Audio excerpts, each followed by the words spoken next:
Hello everyone, कैसे हो? I hope सब लोग बहुत अच्छे होंगे और अपने स्टडी को भी बहुत अच्छे से कर रहे होंगे। आज मैं आपको अपना रिव्यू देने आई हूँ अपना कैसा मेरा एग्ज़ाम रहा और क्या क्या उसमें कुछ मैंने कितने क्वेश्चन अटैम्प्ट किए हैं और कितने क्वेश्चन मैंने अटैम्प्ट नहीं किए हैं। आपको क्या क्या गलती नहीं करनी है एग्ज़ाम देते टाइम में, आपको पहले वो बता देती हूँ। देखो, सबसे पहले जो बिगनर्स हैं जब एग्ज़ाम देने के लिए जा रहे हैं तो वो अपने सारे डॉक्यूमेंट्स को अच्छे से देख लें कि मतलब उसमें मैंने क्या क्या लिया है और क्या क्या नहीं लिया है। आपको अपना आधार कार्ड भी लेके जाना है और अपना एडमिट कार्ड और एक फ़ोटो, ये आपको लेके जाना है। और सबसे पहले और अगर 1-2 मिनट भी कोई लेट हो रहा है तो उसको एंट्री नहीं दी जाएगी और ना ही किसी भी एग्ज़ाम में नहीं दी जाती है एंट्री। बहुत कम ही से होता है कि हमें कुछ अच्छे पर्सन होते हैं जो 1-2 मिनट लेट होने पे हमें वो एंट्री दे देते हैं, लेकिन आप कोशिश करिए कि आप मतलब अपने एग्ज़ाम हॉल में 1 घंटा पहले ही पहुँच जाएँ, तो आपके लिए अच्छा ही होगा। आपके लिए अच्छा होगा कि अगर आप एग्ज़ाम हॉल में 1 घंटा पहले पहुंच रहे हैं तो। और आपको एक फ़ोटो लेके जानी है, आधार कार्ड लेके जाना है और अपना एडमिट कार्ड लेके जाना है। फिर आपकी वहाँ पे एंट्री हो जाएगी। एंट्री होने के बाद वहाँ पे आपको ये नहीं सोचना कि जो बिगनर्स है जिन्होंने पहले एग्ज़ाम दे रखा है उनके साथ तो कोई प्रॉब्लम नहीं होने वाली है, क्योंकि उन्हें पता है ये सब कैसे होता है और क्या नहीं। जब आप एग्ज़ाम हॉल में एंट्री कर दोगे तो आपको ना, जब आप अपना एग्ज़ाम करते रहोगे तो आपको बीच बीच में मतलब आपकी अटेंडेंस लगेंगी, तो आपको बायोमेट्रिक होगा, तो आप परेशान होना कि ये क्या हो रहा है, हमारे पास टाइम रहेगा नहीं रहेगा। उसकी जो हमारी अटेंडेंस का टाइम होता है उसके लिए एक्स्ट्रा 15 मिनट दी जाती हैं कि मतलब उसमें ऐसे कोई इशू नहीं रहता और उससे परेशान होने की भी कोई ज़रूरत नहीं है। और हाँ, जब हम एग्ज़ाम कंप्यूटर पे ऑनलाइन होता है ना ये, तो जब हम एग्ज़ाम करने जा रहे हैं तो अपनी लैंग्वेज को सिलेक्ट कर लिए। इसमें 15 लैंग्वेज है जो जिसको भी जिस लैंग्वेज में देना है एग्ज़ाम।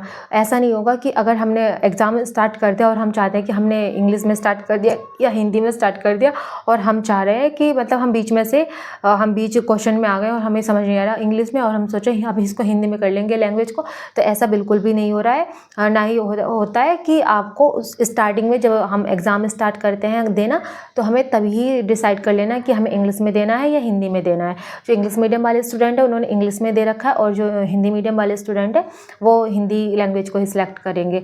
तो चलो, अब ये हो गई एग्ज़ाम की बात। मैं आपको ऐसे तो नहीं बताने वाली हूँ कि हाँ ये वाला मतलब कि ये वाला ऐसे क्वेश्चन आया, तो क्योंकि ऐसे बहुत ज़्यादा लंबी वीडियो बन जाएगी। मैं आपको टॉपिक्स बताने वाली हूँ कि इस टॉपिक से इतने क्वेश्चन आए थे कि ये इस टॉपिक को आप करके जाओगे तो आपका उनका एग्ज़ाम हो चुका है, तो वो उनके लिए भी बेस्ट ऑफ लक और जिनका नहीं हुआ है उनके लिए भी बेस्ट ऑफ लक। तो मैं आपको बता रही हूँ कि आपको किन किन क्वेश्चंस को किस किस टॉपिक पे ज़्यादा ध्यान देना है। ऐसे देखो, पढ़ने के लिए तो बहुत सारे टॉपिक्स हैं कि मतलब एक मैथ को भी लेके बैठोगे तो सारे टॉपिक्स को रिवाइज करने में भी बहुत ज़्यादा टाइम लग जाएगा। लेकिन मैं आपको बता रही हूँ जो मैथ्स का जो ज़्यादा पोर्शन आ रहा है 100 में से 75% इन्हीं टॉपिक्स से पूछा जा रहा है। अगर आप मेरा विश्वास करोगे तो आप इस चीज़ को फॉलो करके ज़रूर जाओगे। अगर अब कोई टीचर्स बड़ा बताता तो आप इस चीज़ को एकदम से फॉलो कर लेते। मैं सच में बोल रही हूँ, अगर आप इन टॉपिक्स को भी कवर करके जा रहे हो ना, सच में आपका जो एग्ज़ाम है ना, अगर आपका 70% अच्छा होने वाला है तो वो आपका 85% अच्छा होगा। मैं गारंटी लेती हूँ इस चीज़ को, अगर आपने ये टॉपिक्स अच्छे से करके गए तो चलिए सबसे पहले मैं बात कर लेती हूँ जीके जीएस की। जीके जीएस में ना जो करंट अफेयर्स है तो उसमें 4 से 5 क्वेश्चन आ रहे हैं। उसमें ऑथर्स, जो न्यू बुक्स हैं और अवार्ड वगैरह और जितनी भी स्कीम होती है राज्य सरकार द्वारा और केंद्र सरकार द्वारा चलाई जाती है ना, वो सारी स्कीम जो न्यू है। और पहले आपको ना करंट अफेयर्स पढ़ के ही जाना है, ऐसा नहीं, उससे भी 4 से 5 क्वेश्चन बन रहे हैं करंट अफेयर के। और जो मतलब इसका करंट अफेयर आपको कहाँ से कहाँ तक का पढ़ना है, 2025 का तो इतना पढ़ना ही है, ये 6 मंथ वाला। अब जून तो चलो अभी स्टार्ट हुआ है, लेकिन जून से पहले जो मई से लेके और 2020 का 2020 का ना आ रहा है, 2024 वाला भी पढ़ना है, तो तभी आपका करंट अफेयर पढ़ पाओगे। तो आप ना किसी का वन शॉट जो होता है ना, करंट अफेयर का कोई वन शॉट कराता है, वन शॉट्स में अगर आपके जो करा रहा है जैसे 300-400 क्वेश्चन कराता है तो या 200 क्वेश्चन भी करा रहा है, आप 2-3-4 घंटे के वो देख लीजिए, आप उसमें सफिशिएंट है। क्योंकि ऐसा तो है नहीं कि करंट अफेयर में जो आना होगा वो आ जाएगा, लेकिन फिर भी आप पढ़ के जाइएगा जिन्होंने नहीं पढ़े। और हिस्ट्री में भी गीता रहस्य में मेरे में बुक पूछी गई थी कि किसकी है, और ऐसे बहुत सारे क्वेश्चन पूछे गए। हिस्ट्री में से 1-2 क्वेश्चन पूछे जा रहे हैं, और उसमें ज्योग्राफी में भी 1-2 क्वेश्चन मेरे जो उसमें माउंटेन से आया था। और पॉलिटी सबसे ज़्यादा जो क्वेश्चन पूछे जा रहे हैं वो पॉलिटी में पूछे जा रहे हैं, और वो भी अमेंडमेंट पूछे जा रहे हैं। अब अमेंडमेंट को बहुत अच्छे से देख के जाइएगा कि कौन सा अमेंडमेंट कब, और जो न्यू लेटेस्ट अमेंडमेंट हुए हैं उनको तो ज़रूर देख के जाइएगा। 105, 106, 102 से लेकर 106 तक आप ज़रूर देख के जाइएगा। और सारे अमेंडमेंट जो मोस्ट होते हैं आप, क्योंकि जब हम कॉम्पिटिशन की तैयारी करते हैं तो ऑब्वियसली हमें पता चल जाता है कि क्या हमारे लिए मोस्ट है और क्या हमारे लिए अनमोस्ट है। तो आप उनको देख के जाइएगा कि अमेंडमेंट, और ये प्रेसिडेंट, प्राइम मिनिस्टर और ये सीएम वाले तो आर्टिकल सारे ही याद करके लेके जाइएगा। और जो पंचायत वाले हैं उसके ना सारे एक क्वेश्चंस, पंचायत के जितने भी आर्टिकल हैं वो सारे आर्टिकल पूछे जा रहे हैं।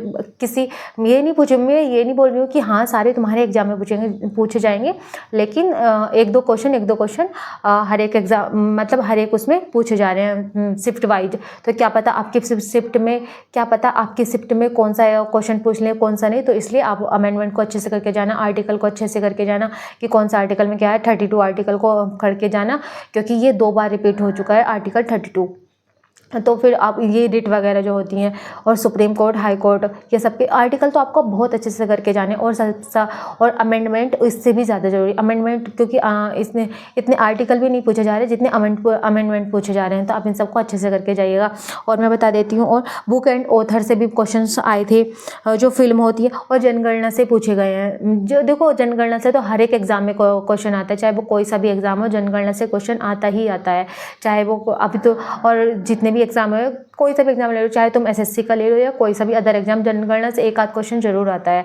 तो इसमें भी जनगणना से पूछे गए, स्कीम पूछी गई हैं, योजनाएं पूछी गई हैं, और बुक एंड ऑथर्स पूछे गए हैं। और हाँ, ये डांस, ये सारे पूछे जा रहे हैं। तो आप इनको भी बहुत अच्छे से करके, स्टैटिक तो देखो हर किसी एग्जाम में पूछा जाता है, तो स्टैटिक्स को आप अच्छे से करके जाइए। और जो कुछ टॉपिक्स ऐसे होते हैं कि वो हर एक एग्जाम में ही पूछे जाते हैं, तो आप स्टैटिक्स के भी अच्छे से करके जाइएगा।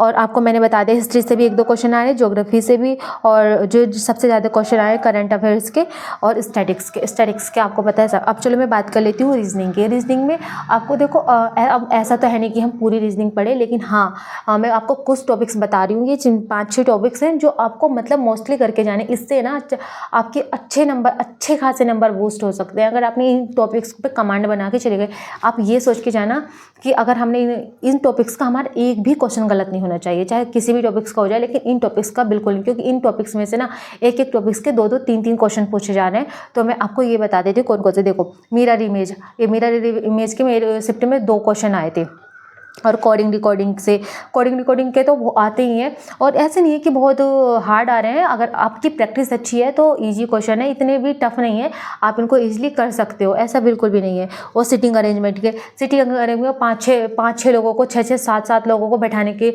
राउंड बैठाने के लिए आ रहा है, कि ऐसे नहीं कि ऐसे तो राउंड बैठाने के लिए आ रहा है कि सिटिंग अरेंज कैसे। और पजल से भी मेरे उसमें 2 क्वेश्चन आए थे, डिज़ाइन दूरी से भी आए हैं, और ब्लड रिलेशन से भी। और ब्लड रिलेशन से भी ना वो कोडेड वाले आते हैं, जैसे प्लस माइनस वाले जो होते हैं ना, वो वाले बीए वाले क्वेश्चन है, सिंपल वाले क्वेश्चन नहीं आए थे मेरे शिफ्ट में।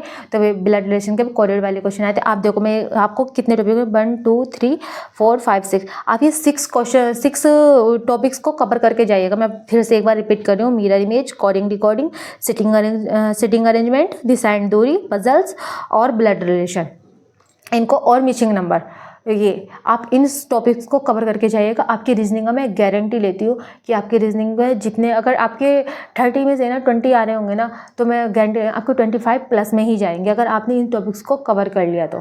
ठीक है। और अब मैं बता देती हूँ मैथ्स में किन किन टॉपिक्स से क्वेश्चन पूछे गए हैं। और देखो, मैथ में ना सबसे इंपॉर्टेंट है, कुछ ना ऐसा हो रहा है कि उसमें ना कैलकुलेशन, क्वेश्चन टफ नहीं आ रहे हैं, कैलकुलेशन ज़्यादा टफ आ रही है। मतलब ऐसा है, क्वेश्चन तो पूछिए, लेकिन उसकी गुणा भाग करने में ना बहुत ज़्यादा टाइम जा रहा है। कोई CISI में ना ऐसे क्वेश्चंस दे रखे हैं उन्होंने, जिनकी कैलकुलेशन करने में हमें इतना टाइम जा रहा है कि इतने में ना हम और अदर क्वेश्चन कर सकते हैं। तो अब मैं आपसे एक ये बोलना चाहूँगी कि आप ना एक उसके चक्कर में मतलब एक टफ क्वेश्चन के चक्कर में ना 2-3 ईजी क्वेश्चन मत छोड़ लें, क्योंकि उसके चक्कर में ना हमारे 2-3 क्वेश्चन छूट रहे हैं, तो वो वेस्ट जाएंगे हमारे। तो इस अच्छा में एक, अगर हमें नहीं हो रही है कैलकुलेशन, तो उसको स्किप करिए और आगे बढ़िए। और अब जो आपके 2-3 क्वेश्चन ईजी हैं, आप उन पर ध्यान दीजिए, क्योंकि उसके चक्कर में 3 क्वेश्चन हमारे छूट रहे हैं। रहे हैं तो उससे क्या ही फ़ायदा मिलने वाला है। तो कैलकुलेशन पेपर वो मैथ का जो है ना कैलकुलेशन बहुत ज़्यादा हार्ड आ रही है, मतलब हार्ड नहीं बोल सकते, मतलब अगर जिसकी प्रैक्टिस होगी ना कैलकुलेशन पे कि हाँ भाई उसको एकदम से होता है तो वो अच्छे से कर रहा है इसको। तो मैं बताती हूँ इसके टॉपिक्स बता रही हूँ मैं कि आपको किन किन टॉपिक्स पे इस पे भी क्या करके जाना है। हाइट एंड डिस्टेंस को करके जाना है, टाइम एंड कवर उसको टाइम एंड वर्क में से भी आ रहा है, एक दो क्वेश्चन आ रहा है इसमें से भी, और टाइम एंड स्पीड पे से भी आ रहा है। CISI बहुत कैलकुलेटिव है ये लेकिन आ रहा है। ट्रिग्नोमेट्री में से फॉर्मूला बेस्ड आ रहा है, ऐसे नहीं कि बहुत सारे ट्रिग्नोमेट्री में बस एक दो क्वेश्चन आए हैं, लेकिन अगर आपको थीटा का मान वगैरह आता है तो आप वो फॉर्मूला याद है तो आप उसमें से कर सकते हो। और सिंप्लीफिकेशन आ रहा है, और परसेंटेज के भी 2 से 3 क्वेश्चन आए थे, मेरे में 3 क्वेश्चन थे परसेंटेज के भी। और जिसमें ऐसा नहीं होता है इसका प्राइस ये है, इसका प्राइस ये है, उसमें से ये दिया गया है तो बताइए इसका कितना प्राइस होगा। प्राइस वाले जो क्वेश्चन होते हैं ना तो वो वाले क्वेश्चन आ रहे हैं। LCM HCF उसमें से भी LCM HCF के भी इतने टफ क्वेश्चन नहीं है उसमें से, ऐसे कि 18 और 120 का LCM क्या होगा ये आपसे पूछ लेगा। मतलब मैं एग्जाम्पल के लिए बता रही हूँ, 20 और 150 का HCF बताइए, ऐसे कुछ पूछ लेगा। तो इसमें से भी ये क्वेश्चन मैंने आपको जो ये टॉपिक्स बताए हैं ना मैथ्स के, रीजनिंग के और GK GS के, आप अगर इन टॉपिक्स को ही पढ़ के चले जाओगे तो आपका ना 80% एग्ज़ाम बहुत अच्छा जाने वाला है अगर इन टॉपिक्स पे। और देखो अगर आपको मैथ की प्रैक्टिस करनी है ना तो मैं ऐसे कोई टीचर्स, अब वैसे सबको अपने अपने टीचर्स अच्छा लगता है किससे प्रैक्टिस करनी है, लेकिन गगन सर प्रैक्टिस करा रहे हैं रेलवे की, तो उन्होंने जो कुछ ट्रिक्स दे रखी हैं तो मैंने खुद उनसे ही प्रैक्टिस की है। लेकिन वो हाँ थोड़ा ऐसा है कि वो थोड़ा जल्दी स्पीड में बताते हैं, कुछ को कट कर देते हैं, लेकिन उनकी जो ट्रिक्स होती है ना वो बहुत इजी होती है। अगर समझ में आ गई ना तो आप एग्ज़ाम में जाकर एकदम से बेस्ट ऑफ लक करके आने वाले हो अपने एग्ज़ाम को। तो मैं तो उनसे से, अगर उनकी पूरी प्लेलिस्ट बनी हुई है RRB NTPC की मैथ की, तो आप उस पर जाके देख सकते हैं कि कैसे क्या है और क्या नहीं। और GK GS के बारे में क्या बताऊँ, आप लोगों को जिससे भी अच्छा लगता है पढ़ना आप उनसे पढ़िएगा। और रीजनिंग वैसे ये रीजनिंग में तो देखो 2-2 घंटे के टॉपिक, अगर आपने 2-2 घंटे भी दे दिए ना एक टॉपिक को तो आपके कंप्लीट हो जाएगा एक दिन में ना, आपके रीजनिंग का पूरा टॉपिक्स कवर हो जाएंगे। ये जो मैंने बताया अगर 2-2 घंटे दे दिए तो, अगर आपका एग्जाम 2-3 दिन में भी है ना रीजनिंग में ही दे दिया तो चलो अब मैं आपको अपना फाइनल बता देती हूँ कि मैंने कौन से सब्जेक्ट में कितने स्कोर करके आई हूँ। जो मैथ में मैं करके आई हूँ वो 21 क्वेश्चंस करके आई हूँ जो मेरे राइट है। आप जो मतलब जो मैं 21 किए हैं और था उसमें रीजनिंग में किए हैं मैंने 27, 30 में से ये 30 का आपको पता तो होगा ना, ये सब 100 नंबर का आता है और हमें 1 आवर का टाइम मिलता है एग्ज़ाम को करने के लिए। तो 30 में से मैं 21 का मैथ करके आई हूँ और रीजनिंग में 27 की करके आई हूँ और GK GS जो है मैं 30 नंबर का करके आई हूँ। अब देखो क्या होता है क्या नहीं, अब तो रिजल्ट बताएगा क्या है कैसे नहीं। चलो तब मैं चलती हूँ, मिलती हूँ नेक्स्ट वीडियो में। हर हर महादेव। और मैं आप सबके लिए विनती करूँगी कि आप सबका एग्ज़ाम भी बहुत अच्छा हो। वैसे जिन्होंने भी ये RPF UP कांस्टेबल इन सब का एग्ज़ाम दिया होगा ना तो सेम मैथ जो आ रहा है मैथ GK GS मतलब उसी के लेवल के, अगर हो सके ना आप RPF या SI का एक मॉक टेस्ट लगा के जाओगे ना तो उससे भी आपको ना बहुत इम्प्रूवमेंट दिखाई देगा। लेकिन चलो आप मॉक मत लगाइएगा क्योंकि लास्ट टाइम में अगर मॉक लगाते हैं उसमें हमारे कम नंबर आते हैं तो हम ना डिमोटिवेट हो जाते हैं, ऐसा लगता है अरे हमारे तो नंबर ही नहीं बन रहे। तो अब लास्ट टाइम में तो मैं इग्नोर ही करूँगी कि आप मत कीजिएगा, मॉक वगैरह मत लगाइएगा। आप अच्छे से फ्रेश माइंड से जाइएगा और नींद अच्छे से लेके जाइएगा अगर आप ऐसे करोगे ना। और हाँ वो मतलब पानी वानी पीते रहिएगा ताकि पता है वहाँ पे ना कुछ बच्चों को प्रॉब्लम हो रही थी, मैंने ऐसे ध्यान तो नहीं दिया उनको ना मतलब उनका एग्ज़ाम बीच में ही रोक दिया गया क्योंकि उन्हें ना कुछ ज़्यादा ही प्रॉब्लम हो गई थी। तो आप पानी वानी पीते रहिएगा जिससे कि आपको कोई प्रॉब्लम ना हो एग्ज़ाम देने में, और अच्छे से रहिएगा और अपनी फैमिली का ख्याल रखिएगा। मिलती हूँ नेक्स्ट वीडियो में। हर हर महादेव, लव यू।